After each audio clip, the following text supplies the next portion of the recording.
मादा का दोस्तों शौक आ गया जी नादर भाई। पहला पल्ला दिखाना है, चेक करो दोस्तों पल्ला किंज दे नादर भाई होर जोड़े होणगे जिहड़े बच्चे डाणगे फिर। हाय हाय हाय जी बिस्मिल्लाहिर्रहमानिर्रहीम। दोस्तों आपका होस्ट नादिर अहमद।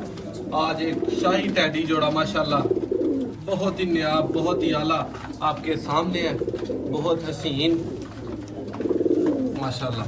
सबसे पहले दोस्तों को जी नाक का शौक करवाऊंगा।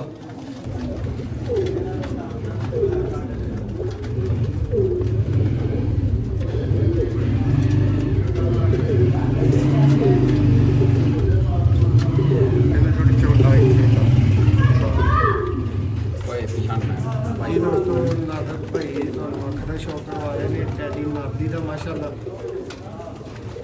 ਉਦੋਂ ਬਾਅਦ ਕਿ ਤੁਸੀਂ ਕੀ ਕਹਿੰਦੇ ਹੋ ਦੋਸਤੋ, ਤੁਹਾਨੂੰ ਅੱਖ ਦਾ ਕਿਵੇਂ ਦਾ ਕਲੋਜ਼ਅਪ ਚਾਹੀਦਾ ਹੈ? ਮੇਰੇ ਹਿਸਾਬ ਨਾਲ ਤੇ ਦੋਸਤੋ ਹੈ ਐਂਡੀ ਪਰ ਦੇਖੋ ਜ਼ਰਾ ਨਾਦਾ ਮਾਸ਼ਾਅੱਲਾ।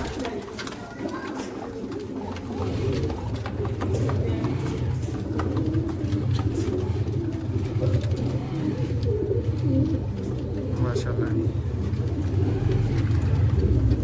पंजे ने दोस्तों माशाल्लाह।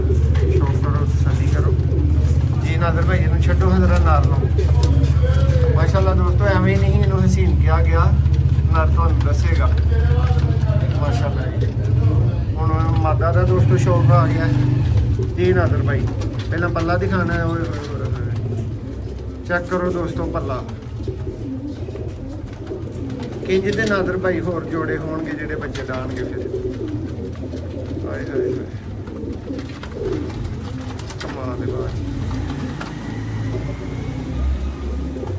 जी नादर भाई दी अख लियाओ जरा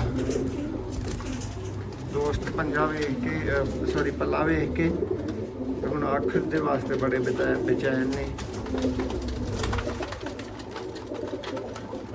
थोड़ी जी नादर भाई बाहर नूं अख मोड़ो जरा यार, बस और थोड़ी अपने हल करनी क्लीयर हो गया। लो जी दोस्त माता ने भी अपना शौक कर तसल्ली कर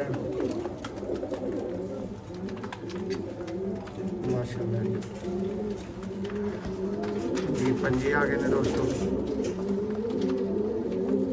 जी नादर भाई। है दोस्तों जोड़ा है ਤੁਹਾਨੂੰ शौक तसल्ली करवा दी गई है। हर तरह की नंबर वीडियो से मौजूद है, राबता तुसी करना है, जोड़ा अवेलेबल है। पहली फरिश्त जो नादर भाई जेडे भाई इंदे जोड़े हथ पाएंगे उन्होंने मिल जाएगा। दूसरे भाई जेडे उन्होंने को माजरत कर ली जाएगी।